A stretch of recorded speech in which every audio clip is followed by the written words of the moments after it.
16h16, deve ser mais ou menos este horário, 16h16, da segunda-feira, dia 13 de janeiro de 2014. Começa aqui mais um Salutos, um programa para quem está sintonizando pela primeira vez, um programa que visa o resgate das medicinas tradicionais, sobretudo a medicina chinesa, a especialidade acupuntura, que é a minha especialidade, mas a gente traz também a medicina ayurvédica, a medicina tibetana e as medicinas mais ancestrais.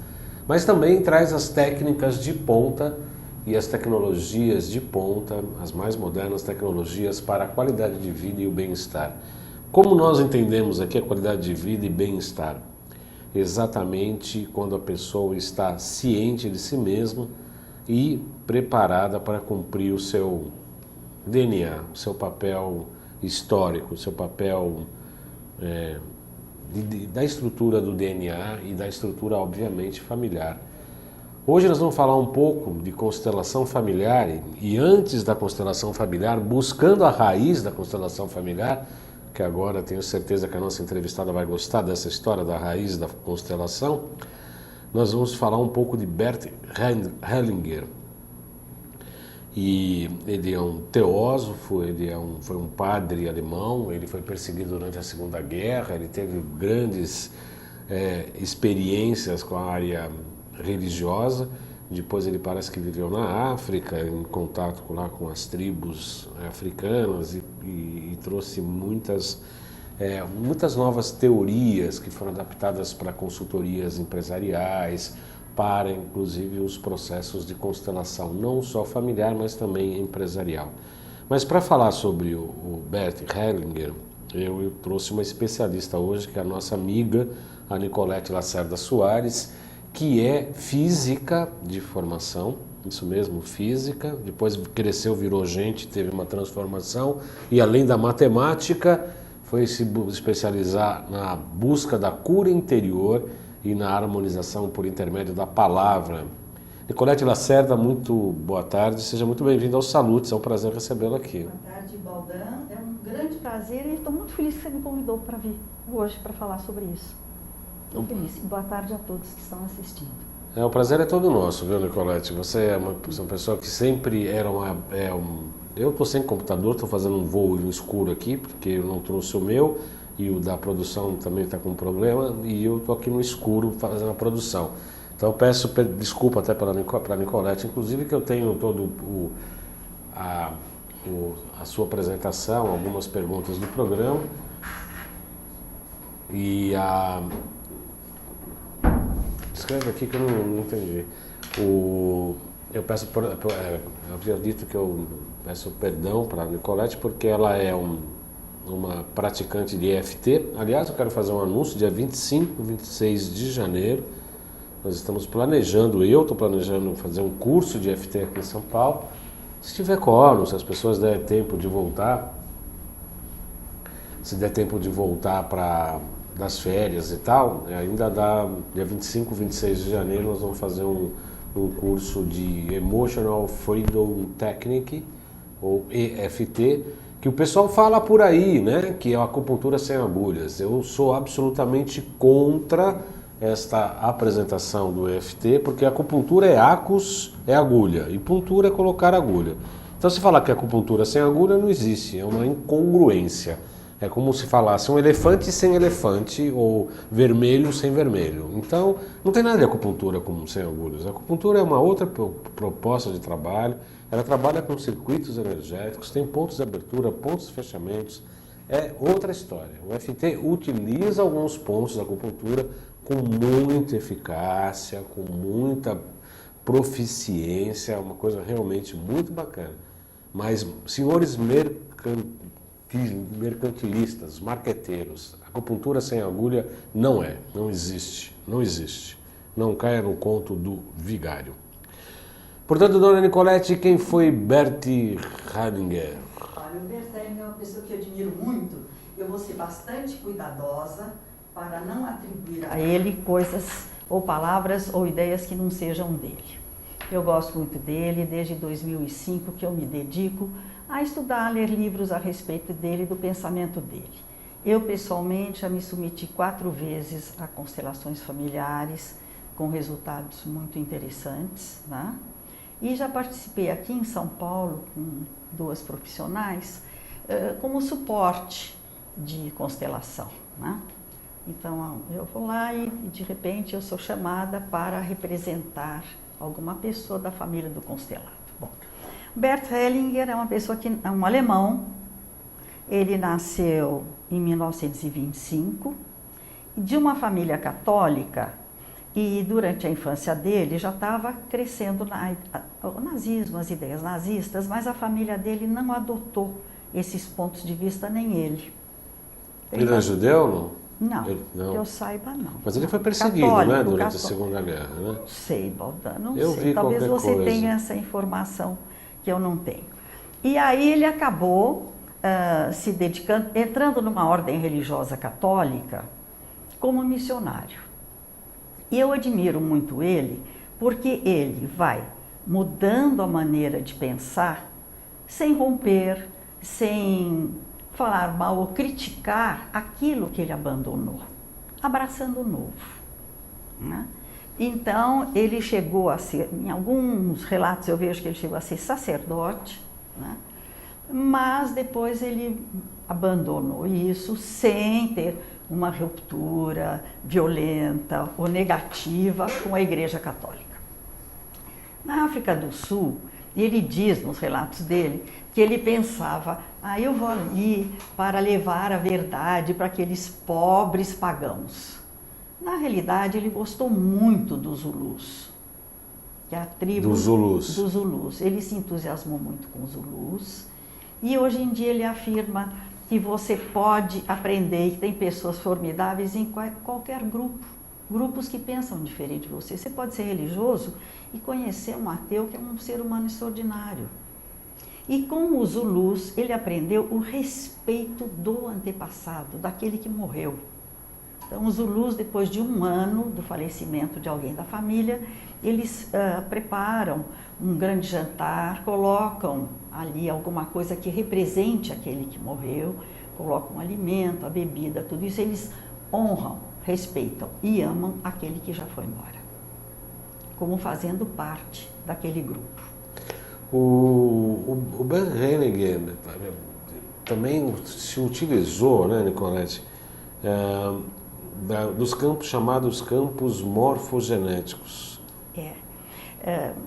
Na realidade, esses campos morfogenéticos foram assim chamados, estudados ou reconhecidos pelo Rupert Sheldrake, que era um biólogo. E ele percebeu que existe um campo mais amplo do que a presença física, digamos no caso dos animais, em que a informação é passada de um grupo para outro que não esteja em contato. E até de uma geração para outra, quer dizer, essa informação é passada geneticamente. O Bert Hellinger, quando você cria, porque na constelação familiar você cria um espaço em que são representados os familiares daquele que está sendo constelado, que só assiste aquilo, e até os antepassados, os mortos também são chamados. E o Hellinger diz, isso são teorias, na realidade, eu trabalho com aquilo que eu vejo, é fenomenológico, né? Mas, na realidade, se cria, assim, ali um campo morfogenético, né? E conte um pouco da experiência dos macacos, como é que é esse campo do Rupert, né? Esse Sheldrake, ele conta uma história que eu acho que muitas pessoas já conhecem, que chama-se o 100º macaco, não é? A experiência do 100º macaco. Então, em algumas ilhas do Pacífico, havia grupos de macacos que se alimentavam de um coquinho, de uma batatinha, sei lá, que caía da árvore, caía na areia e eles comiam. Um dia, um deles resolveu, disse, eu vou lá na água do mar, eu vou dar uma lavada nessa batatinha ou nesse coquinho, porque eu estou cansado de comer areia, de mastigar areia. Ele fez isso e imediatamente os outros imitaram, que é muito melhor você comer um coquinho limpo. Mais salgado da praia do que com areia, né? Salgado com areia. Né? Exatamente. E o que se percebeu, enfim, os cientistas, quem observava a natureza, perceberam que essas ilhas longe daquele lugar, naquela região, macacos também começaram a imitar esse comportamento. Então, essa informação passou através deste campo que não é perceptível fisicamente, mas que existe. Não sei se o Jung chamava de inconsciente coletivo, né? É mais ou menos isso. Essa história dos animais me chama a atenção, Nicolete, que eu fico meio com o pé um pouco atrás, porque o que a gente estuda nas ciências esotéricas é que os animais, por famílias, e não reinos, mas por famílias, eles têm como se fosse uma alma grupo, que se chama, né? Quer dizer, uma alma grupal. É um grupo de animais, da matilha, etc., é uma alma só. Então, quando um animal tem um comportamento que todos os outros têm normalmente. Basta você estudar um cavalo para saber que todos os cavalos vão ter aquela reação se ameaçados de tal maneira. Não precisa estudar cada cavalo. Você pega um cavalo, você ameaça com um tiro para o ar, o cavalo vai ricochetear, vai fazer... E é um comportamento que todos os cavalos vão fazer no planeta, de todas as formas, de todas as raças. Então, a alma grupo do animal é um pouco diferente da alma individual do homem, que tem cada um o seu próprio comportamento e não é... Ele é díspare, ele é separado dessa alma grupo. A questão do campo morfogenético é o aprendizado que é transmitido.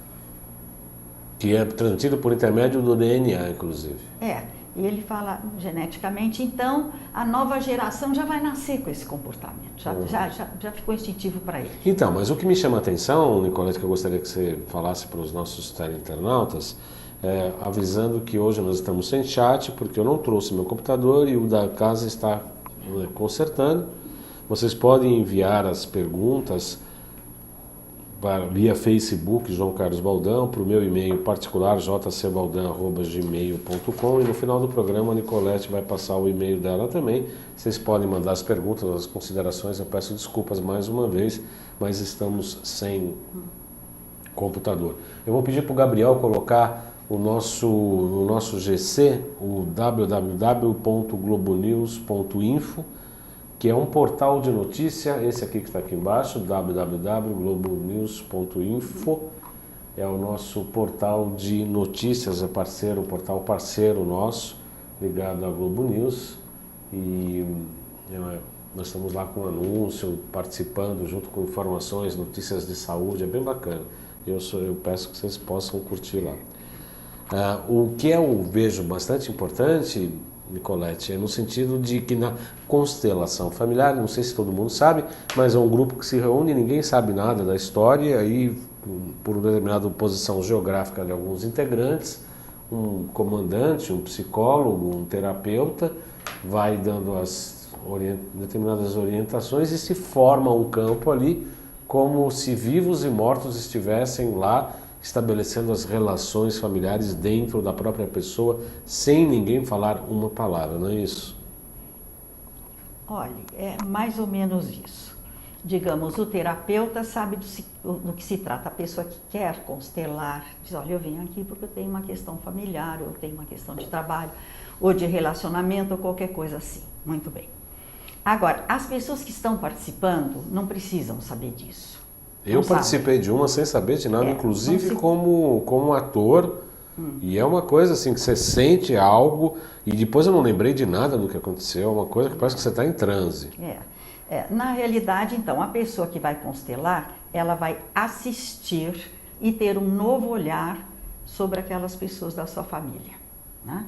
Então, ela escolhe alguém para representar o pai, a mãe, o básico, o pai, a mãe, os irmãos, aquela primeira família. Depois o terapeuta pode chamar novas pessoas para a segunda geração, para os avós, né? Então a gente pede àquela pessoa, pergunta, você concorda em representar o meu pai? Ou você concorda em representar a minha mãe? E muito lentamente se coloca da maneira que a gente acha que aquelas pessoas deveriam ficar. Surpreendentemente, essas pessoas são representantes, não são o pai e a mãe, são representantes, começam a sentir no seu corpo e até na sua mente uma afinidade com aquela pessoa, né, que eles representam. Não, e vem informações que até então podem estar até em segredo familiar. Exatamente. E a intenção final, a solução é a harmonização desse grupo. Não, aí é o objetivo do trabalho, né? Sem dúvida. Mas o que eu me refiro é essa mágica. Olha, como é que funciona? Nós fizemos um programa aqui e para eu fazer um programa aqui de constelação, eu fui visitar duas, eu vi duas e fui representante em uma. Falei, eu quero ver como é que é isso. E realmente é algo surpreendente, né? Eu acho uma maravilha. E você vê de outra forma toda aquela situação, né? E isso é a transformação. Bom, e qual que é o conceito do Bert Hellinger em relação aos ordens familiares? Como é que ele fala da ancestralidade? Quer dizer, precisa estar tudo bem entre os progenitores, é isso? Olha, tem uma frase que eu acho importante dele. Ele diz o seguinte: enquanto todos os seres, os membros, né, de uma família, vivos e mortos, não forem amados, honrados e respeitados, a família não tem paz. Né? Então, o que é importante ter numa família? Né? Tem algumas, digamos, não são regras, são ordens, ele chama de ordens familiares. Né? Um deles é o direito de pertencer. Porque toda criança, para ela é importantíssimo ela sentir que pertence àquela família. Pertencimento, né? O pertencimento é muito importante. Não é? Então, a exclusão é terrível, porque a criança tem uma grande lealdade familiar. Ela ama, ela tem amor por aquela família. Não é? Existe uma outra coisa que chama-se a lei do dar e do receber. Tem que haver um equilíbrio nisso. Obviamente, o que uma mãe e um pai dão para um filho desde que ele nasce, é impossível de se repor isso. E é impossível de você dar de volta o que recebeu do pai e da mãe. Porém, a maneira dos filhos poderem doar também é doando para a próxima geração. Eles vão doar o que receberam, não para os pais, mas para os seus filhos. Repassando o que acabou, o que recebeu para os seus próprios filhos, exatamente. Né? Eu queria que você comentasse um pouco, Nicolete, em relação ao que se convencionou chamar os destinos pesados. Temos vários deles, né? O primeiro deles talvez seria a perda prematura de um dos progenitores, pais, né? Um ou os dois. Ele fala, prematuro é antes dos 12 anos de idade. Então, perder a mãe no nascimento, ou com 2 anos, ou perder o pai com 3, 4, 5 anos de idade, já é um destino pesado, é muito cedo. E o que é um destino pesado? É uma caracterização que... Ele vai vendo coisas que lhe parecem que sejam particularmente dolorosas, mas ele não atribui a isso nem ideias religiosas, nem ideias espíritas, nada disso. São coisas que acontecem. Foi um destino pesado. Então, essa morte prematura dos pais é muito pesado. Outra coisa que ele diz que é muito pesada é a imigração. Obviamente, eu acho que hoje em dia no mundo inteiro ainda tem muita imigração e gente que desloca, gente que foge de um lugar para outro por determinados motivos, né? Motivos políticos, motivos de perseguição, motivos de família até, né? Mas, quando nós estamos tratando aqui das pessoas que estão fazendo uma constelação hoje, em relação aos seus avós, aos seus bisavós, havia nessa imigração uma coisa muito característica que era uma personagem, pode ser uma família, mas digamos, uma personagem feminina que era a mãe, que estava no cais, enquanto aquele navio se afastava. E essa mãe agitava um lencinho branco e chorava, porque aquele filho partia para outro lugar em busca de uma situação melhor. Não é? O sonho era sempre ir para algum lugar melhor, para ter um resultado melhor, para ter uma vida mais bem-sucedida. Essa pessoa que estava chorando e agitando o lencinho, quando o navio desapareceu de vista, ela enxugava as lágrimas, guardava o lencinho e ia para casa. Mas aquele que estava imigrando, ele ficava com aquela imagem na cabeça, não é? Ao mesmo tempo esperançoso e ao mesmo tempo um pouquinho até culpado, né? De ter causado tanta tristeza naquela mãe. Que tinha acabado rapidinho, né? Só o Na navio, realidade, o navio virou a esquina ali e acabou, né? pois é, porque todo mundo volta para casa e vai viver a sua vida, né? Fica triste e tudo, mas enfim. Mas a Então, cena... a cena fica gravada, né? É um quadro, sei lá, um quadro de cinema. Então, este homem vai no navio, vai para lá, às vezes deixou até uma moradinha para trás, encontra alguém e se casa, e muitas vezes ele jamais conseguiu olhar para a mulher dele. Porque ele estava ocupado com aquela imagem de uma mãe chorosa. Nisso que é pesado. Entendo. Entendeu? E aí entram todas as projeções, e etc. Exatamente. Né? E o processo de adoção também é destino pesado? Ele é muito contrário a isso, principalmente se os pais estão vivos, né? Você pode até criar uma criança, mas adotar, quer dizer, tirar o nome, colocar um outro nome e declarar que aquele é filho e que aquela criança não tem aqueles pais, é um processo, precisa ter um motivo muito forte. Uma das coisas que eu vivi na prática, Nicolete, e eu acabo vendo por aí com algumas pessoas, é que quando uma pessoa se separa, às vezes mantém ainda o nome da família do ex-marido. Isso às vezes é um acordo que às vezes o marido pede isso, né? O marido Eu conheço pede? o caso, ele pede, diz, nossos filhos já têm esse nome, você é conhecida há tanto tempo com esse nome, mantenha. Mas isso como é que funciona do ponto de vista morfogenético? Porque me parece que você acaba levando um nome de uma família que já não tem mais pertencimento, né? Na realidade, Baldão, eu penso que homens que se comportam assim, às vezes têm uma esperança de um retorno. E as mulheres que não querem tirar o nome? Eu conheci algumas. Eu sei. Eu acho que às vezes a gente faz qualquer coisa para fazer acordos, para não fazer uma coisa litigiosa que leva 7 anos. Processos litigiosos talvez hoje sejam mais rápidos. Mas de qualquer maneira, do ponto de vista energético, DNA astrológico... Enquanto aquilo não incomodar muito bem, mas depois a pessoa acaba querendo voltar a ser aquilo que era. Não é? O nome que tinha. Porque se a gente for pegar, se pegarmos a estrutura e a história de cada família, Você tem razão. quando você tem uma separação, você não tem sentido ficar carregando o nome de uma família que não lhe diz mais respeito. Depende. Eu nunca entendi muito isso, mas por essa explicação, quer dizer, terminou... É uma visão possível, mas tem os filhos, não é? Às vezes política e social, não é o que nós estamos tratando aqui. Nós estamos tratando aqui da questão energética, genética... Mas para um filho é importante que a mãe respeite o pai como o pai deles, entendeu?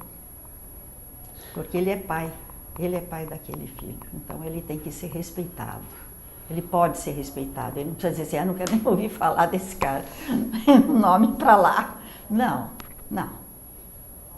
Eu digo no homem e mulher mesmo, né? Quer dizer, enquanto tem um conluio de casamento, enquanto tem um acordo, enquanto tem carregar o nome e tal, eu acho bacana. Quando encerra-se esse tipo de coisa, quer dizer, você fica carregando um nome, parece que não sei, parece que é um peso morto, é uma mochila de coisas velhas, me parece, não sei. Eu sempre fui contra, sem saber nada disso aqui, né? Destino pesado é também molestamento sexual ou incesto, né? Por parte dos pais? Ou de tios, ou de primos, ou parente, ou vizinho, ou quem for, não? E, digamos, uma criança que não tem ainda idade para isso, não é? Então, é uma violência. E o Hellinger, ele tem uma atitude em relação a isso que às vezes revolta as pessoas. Porque ele acha que o incesto pode ser uma prova de afeto, que há amor no incesto. Há amor? Há amor no incesto, embora ele não, digamos, não aprove, não estimule isso. E diz que muitas vezes, quando é filha com o pai, que a mãe permite, ela sabe. E ela permite. Isso é em nível tribal ou é esse, bom, ainda que seja em nível tribal, obviamente está no inconsciente das pessoas, inclusive nas sociedades mais modernas e que Tem acontecido, mais... principalmente na Alemanha e na Áustria, toda hora a gente vê isso. Vem à tona, né? Pais que sequestram as filhas e ficam a vida inteira se relacionando com as filhas, têm filho com as filhas. São relativamente frequentes, não é? Então não é uma coisa tão assim... Estapafúrdia ou anormal. Não, é comum.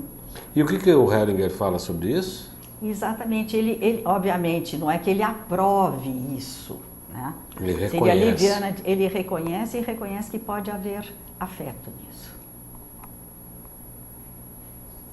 E o que você acha sobre isso, Nicolete? Eu sou absolutamente contra isso. Eu acho que isso incomoda e pode perturbar o comportamento sexual de uma criança para o resto da vida. Porque me parece um pouco assim, ainda que tenha afeto, pode ser, não deixa de ser patológico também, né? Concorda ou não?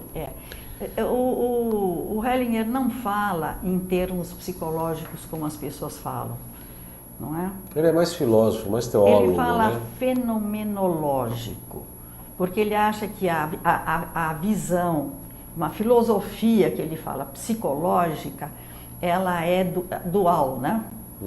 E ele diz, eu olho o que está acontecendo assim, quase sem foco, em aberto, e é aquilo, sem nenhuma ideia preconcebida.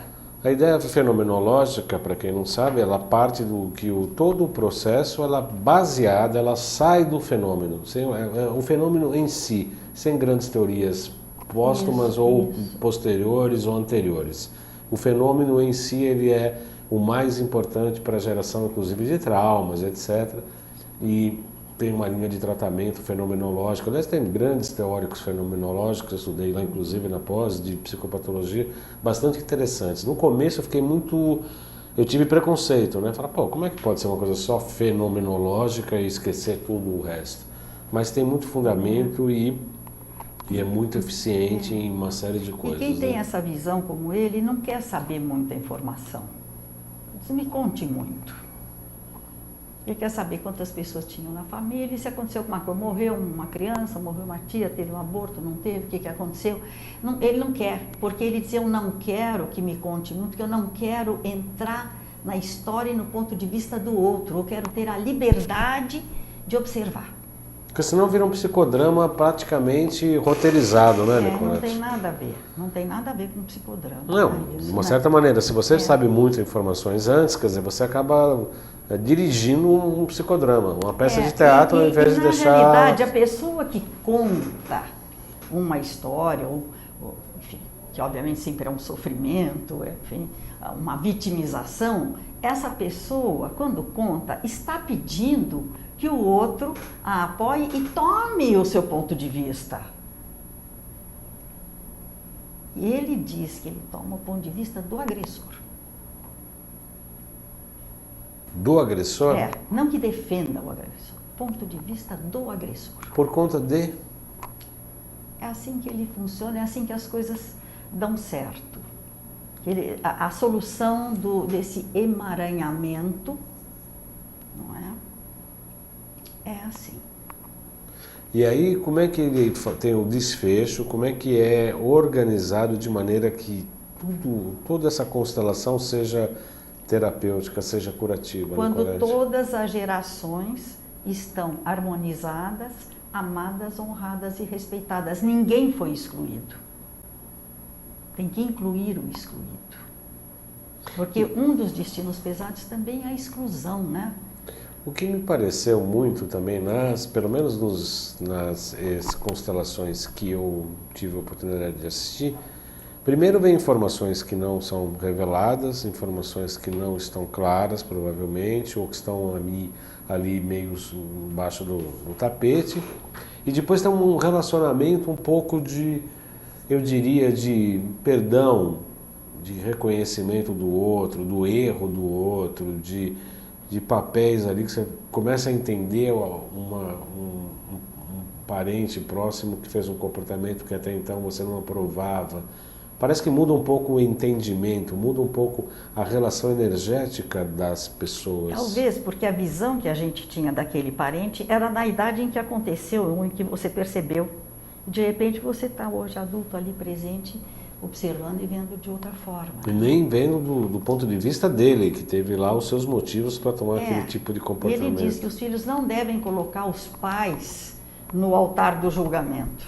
Isso é extremamente arrogante. Aliás, a questão do arrogante, a extrema arrogância, o conceito de perdão, qual que é o problema? Um filho que chega e diz, eu vou perdoar o meu pai, que arrogância. E na constelação, a pessoa que representa o filho, ele põe deitado no chão com os braços abertos em cruz e deixa ali, até aquele representante entender. Ele pedir perdão ao pai desse julgamento. E por quê? Isso tem a ver com praticamente um respeito, uma veneração à ancestralidade, é isso? Na realidade, o que ele diz é que numa família, as duas primeiras pessoas, o que começa uma família é um homem e uma mulher. Não começa uma família, começa um homem e uma mulher. Este homem e esta mulher vão depois criar uma família e ter os filhos. Os filhos vêm depois. Tá certo? Então não tem que haver uma inversão que depois, ao longo da vida, o filho adulto resolve pôr os pais no altar do sacrifício. Diz, agora eu vou julgar, né? Ah, você me deu uma palmada, você não me deu um sorvete, você gostava mais do outro fulaninho do que de mim. Você isso, você aquilo. Ele diz para pai e mãe, só tem duas palavras para dizer. Muito obrigado. Porque eles nos permitiram entrar no fluxo da vida. Que é uma coisa imensa isso. É um dom imenso que não vai se poder pagar nunca. Era um casal jovem, às vezes nem sabia o que significava ter filhos, o pai não sabia o que significava ser provedor de filhos. Ele estava apaixonado por aquela mocinha, queria viver com aquela mulher. E de repente veio uma responsabilidade muito maior. Por inocência e por generosidade, eles aceitam isso. Então vai dizer o quê para aquele homem? Vai dizer o quê para aquela mulher? O maior dom que se pode dar para alguém é um dom da vida. Não tem dom maior. E o que me parece também, pelo que você está dizendo, Nicolete, também tem a questão do respeito e da educação, de autoridade, me parece. Que já que os pais vêm primeiro, eles obviamente têm que ter maior autoridade em relação à educação dos filhos. E o que eu vejo hoje com muita insensatez da parte dos pais, eu vejo pequenos ditadores, pequenas criancinhas que chegam para os pais e falam assim, eu quero isso, eu quero aquilo outro. E os pais que nem bobão, babacão, uns babacões, ficam lá, mas agora, e querendo atender uma criança de 3 anos, 4 anos, 5 anos. Teve essa inversão, se perdeu esse conceito, por isso que eu gosto dele. Então, alguns dizem que ele é muito católico, que ele é muito machista, porque ele diz, né? A família começa com um homem e uma mulher. O homem é o chefe da família, não para esmagar a mulher e os filhos, mas para servi-los, para prover. Então, tem um chefe. E principalmente o adolescente, ele desafia isso, mas lhe dá prazer saber que tem um limite, que tem alguém ligando. Diz, não, isso você não vai fazer, não é? Porque é parte da evolução da espécie desafiar os mais velhos, né? O mais jovem tem que desafiar, dizer, não, eu não quero fazer assim, era assim, mas não é mais assim. Então, ele desafia. E aquele que desafia vai fazer novas conquistas no plano das ideias, dos comportamentos, tudo isso. Mas dentro do respeito à família. E o pai vai colocando o limite e os filhos têm, de um lado, o respeito e de outro lado, a vontade de desafiar aquilo. Ué, mas essa é uma polaridade, é uma dicotomia que você falou que o Hellinger não gosta. Mas o filho acaba desafiando, ele tem direito a realizar o seu destino. É um dos direitos da família. Uma das ordens é esse direito de realizar o próprio destino. O filho não tem que realizar um sonho que o pai não pôde realizar. Ele não tem que ter aquela profissão que o pai diz, eu não pude ser isso, agora você vai ser. Ou eu acho que você deve estudar isso. Não, não. O filho tem direito de procurar e viver a sua própria vida. Isso é uma das leis então, de família. Mas e como é que a gente vê hoje, por exemplo, que os pais advogados geram advogados, principalmente médicos, né? Famílias de médicos, os filhos sempre são médicos. Isso era uma coisa, não sei se medieval, mas continua século ainda. XVIII era assim, né? Então o filho já sabia, às vezes era até filho único, né? E ele ia continuar o negócio do pai, né? Depois veio o momento em que os filhos queriam ser uma coisa completamente diferente dos pais. E hoje está voltando esse, talvez por comodismo, né? Porque se o pai já fez uma carreira, fica mais fácil para aquele filho, né? Já sair de um certo ponto de conquista. Mas isso é positivo do ponto de vista existencial, psicológico? Eu nunca vi ele, falando do ponto de vista do Hellinger, eu não vi discussões desse tema. Naquilo que eu tenho lido, não vi discussões. Embora, eu li uma coisa interessante. Precisa lembrar que ele é alemão e vive na Alemanha, né?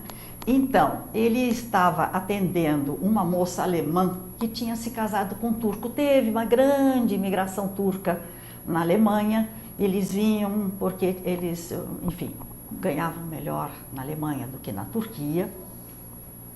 E eles se reproduziam muito, então chegou um ponto que o governo alemão pagava um dinheiro para que eles voltassem para a Turquia. E lhes dava um capital para começar um negócio na terra deles. Mas algumas mulheres alemãs se casaram com esses turcos. E veio uma mulher para ser, enfim, para ser atendida pelo Hellinger. Ela falou, e o menino? Ela disse, o menino está comigo. E ele perguntou, e ele tem o nome do pai? E ele tem a religião do pai? E a alemã ficou um pouco assim, e ficou assim, ele está sempre com o pai, ele frequenta o pai? E ela ficou um pouco assim. E aí ele perguntou, você tem medo que ele vire um maometano, é isso? Ela falou, é. Ele falou, mas ele tem que ser como o pai dele. Então, pode ser uma frase de efeito, que é uma forma de recuperar a dignidade do pai. E pode ser uma frase, você não pode negar aquele pai, negar aquela origem, negar aquela cultura. Não existe aquilo? Como não existe? Sei que é complicado, mas é assim. E a mulher já puxava o filho para ela e dizia, não, ele vai ser protestante, o que era, não sei, vai ser um alemão. E o Hellinger falou, você tem medo que ele se torne um maometano, é isso? E é, né? Também é, também é. Então ele tem que ao menos conhecer a cultura do pai. O que ele vai escolher depois é uma questão pessoal dele, ele escolhe o destino dele. Mas você não pode fingir que aquilo não existiu. Então, aquele grande amor por aquele turco, de repente aquele não existe mais, aquele homem não vale mais nada, e Deus me livre que meu filho conheça esse homem. O Hellinger fala que tem que conhecer, tem que ter convívio, etc. Tem que ter convívio. E aí ele veio com essa frase, ele diz que muitas vezes pessoas de grupos diferentes dos nossos podem ser pessoas muito legais. Né? Podem ser pessoas muito legais. muito legais. E não tem a nossa religião, não tem as nossas crenças, nem nosso comportamento, nem nossos hábitos alimentares, nem a nossa educação, e pode ser um homem muito íntegro e muito legal, sim.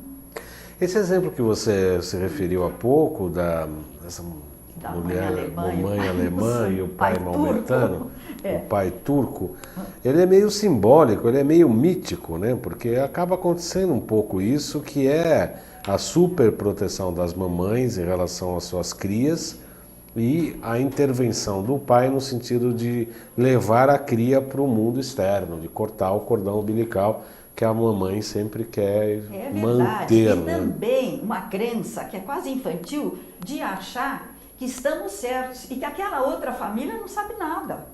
Aquela outra família do marido, que não é mais marido, que foi eliminado, que foi cortado, que não deu certo, aquela família não sabe educar os filhos, pensa errado, a religião deles está errada, o que eles está tudo errado. Só o que a gente faz é o que está certo. Então ele alerta um pouco para isso. Ele tem como ele tem tanto esse foco, ele tem essa mente muito aberta, né? Então, quando ele corta com alguma coisa, ele acrescenta mais algo, mas ele não joga fora aquilo. E ele, como religioso, ele foi casado, teve família? Parece. Eu andei procurando, eu sabia dessa história de ter sido casado, mas eu não achei comprovação para te dizer aqui, em público, com certeza. Mas eu acredito que ele passou por essa experiência também. Antes do ministério religioso? Não, depois. Depois saiu. Ele foi ser psicanalista, também saiu. Mas ele continua amigo dos psicanalistas. Quer dizer, ele não é um homem que joga pedras naquilo que já fez. Não cospe naquilo que já fez. Ele se permite outro ponto de vista. Tanto que ele diz, eu não escrevo teorias, né? Eu não... Porque aquilo é um processo que está eternamente se transformando. Agora, o que eu lembro do processo da constelação familiar, Nicolete, é que a pessoa se dirigia ao terapeuta, ao grupo de trabalho, com uma queixa ou com uma abordagem de um determinado tipo de problema familiar para ser resolvido ali, determinada questão fechada. Não é algo aberto, preciso resolver o relacionamento com a minha mãe, ou o meu relacionamento com o meu pai, relacionamento com meus irmãos, com avós. Não era uma coisa muito ampla, mas era uma coisa próxima ou pontual. É interessante isso que você está falando, porque na realidade ele fala em, eu não sei se ele usa a palavra, não é transferência, ele usa uma palavra para dizer que muitas vezes a nova geração que é inocente, é como se ela carregasse uma projeção de um antepassado, de uma questão não resolvida. Então a gente tem determinados comportamentos que não é a gente. A gente tem uma determinada raiva que é de um antepassado e que está atuando através da gente porque aquela questão não foi resolvida. Nada de espírita, nada disso, né? É uma questão genética, né? Ele não menciona isso. Mas também não deve ser tão diferente. Acho que tudo é uma coisa só, né? Falam encosto. Ele não fala encosto. Não fala encosto, ele não fala isso. Né? Ele contava, às vezes, contou uma história de uma esposa, mas que tinha uma irritação com o marido, era um bom homem. Não tinha nada. Ela não podia nem ver. Em cima daquele homem. E ele perguntou a ela, quem na sua família tinha tanta raiva? Aí ela falou, minha avó. Porque a avó tinha sido casada com um homem, eles tinham um restaurante, ele pegava essa avó pelos cabelos e arrastava ela pela sala na frente de todo mundo. Era um homem bastante violento no seu comportamento. Então, esta raiva que esta avó jamais expressou, a neta expressava. Em cima de um coitado que nunca fez isso com ela. Entendeu? Ela tinha dentro dela. Aí faz a constelação, harmoniza isso tudo e ela sossega. Quantos casos de tratamento e de bons resultados você já pôde acompanhar com o trabalho de constelação familiar? Olha, o que eu tenho notado é que algumas pessoas estão com tantas ideias psicológicas na cabeça,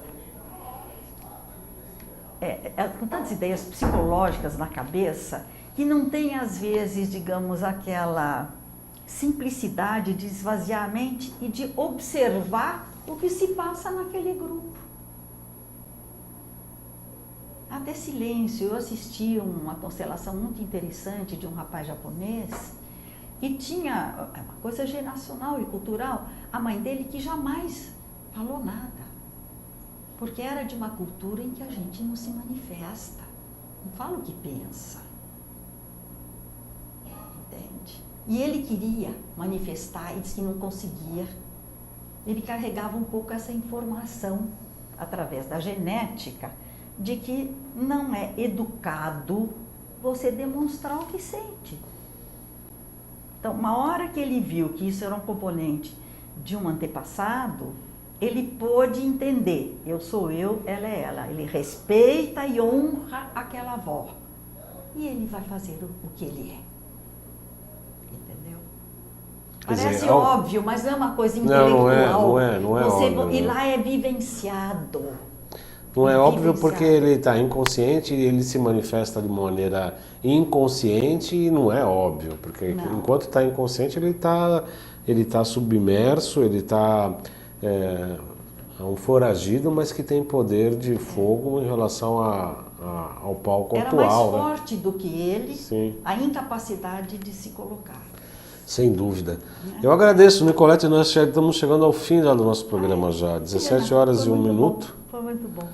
E eu lamento aos nossos internautas que vocês não puderam participar. Eu tenho mais uma coisa que pesada, hein? Vai falar mais pesada? Do destino pesado tem dois. Tem a exclusão, que eu acho que a gente não falou bastante bem, que são aquelas pessoas que não são convidadas para o aniversário, para o Natal, fim de ano, excluídas, ou porque a pessoa diz, é meio maluca, ou é meio isso, ou meio aquilo, ou ele deu um golpe em alguém, ele envergonhou a família, e essa pessoa, a gente finge que não existe.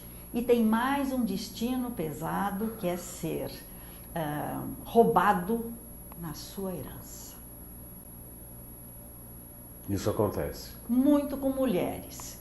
Eu ultimamente atendi, mas ela já no FT, uma pessoa de Minas, e ela disse, a minha mãe foi assim, eram 3 ou 4 irmãos, e na hora de herdar, morreu o pai, de herdar as terras, foi para os homens. Ela ficou sem nada. Eu conheço gente assim também. Conhece. Não sei se italianos também, mineiros são assim. Ou às vezes obstáculos que vão surgindo na vida da pessoa, ela não consegue poder receber aquilo que lhe pertence. Além disso, Nicolete Lacerda Soares, eu gostaria que você deixasse seu e-mail, telefone, enfim, os dados que você quiser, para que o nosso internauta possa entrar em contato com você, querendo marcar uma consulta, querendo conversar com você, querendo ter informações, enfim. Tá bom. Olha, meu telefone é São Paulo 11 3061 5356. E tem um celular também, que é 11 9 8457 7057. Tenho um e-mail, Nicolete, com 2 T's e E final, Lacerda, tudo junto, @uol.com.br. E eu estou no Google, eu tenho um site no Somos Todos Um, eu estou no Face. Não, é fácil de achar. Então Nicolete Lacerda, né, Soares, tem muita coisa para achar. Então o telefone, repetindo, 3061-5356 e 98457-7057. Eu gosto como ela fala, Nicolete. Nicolete Lacerda, @uol.com.br. Muito obrigada, Valda. Agradeço. Agradeço a sua atenção e a sua disponibilidade também, Nicolete. Sabe que o programa do Saúde, você já é uma amiga aqui, diante dos seus conhecimentos, informações que sempre estão a nos esclarecer e trazer novas luzes. Semana que vem eu trago a doutora Laura Coelho. Nós vamos falar sobre tratamento de dependência química, como tabagismo, alcoolismo, compulsão alimentar e etc., por intermédio da acupuntura auricular com sistema de laser e também eletroestímulo. Segunda-feira às 16 horas aqui. As pessoas já disse, ou passa diretamente para a Nicolete, ou para o meu e-mail, ou jcbaldan@gmail.com, ou Facebook, João Carlos Baldan, ou ainda pelo blog salutes-jcbaldan.blogspot.com. Agradeço a atenção de todos e até a próxima segunda.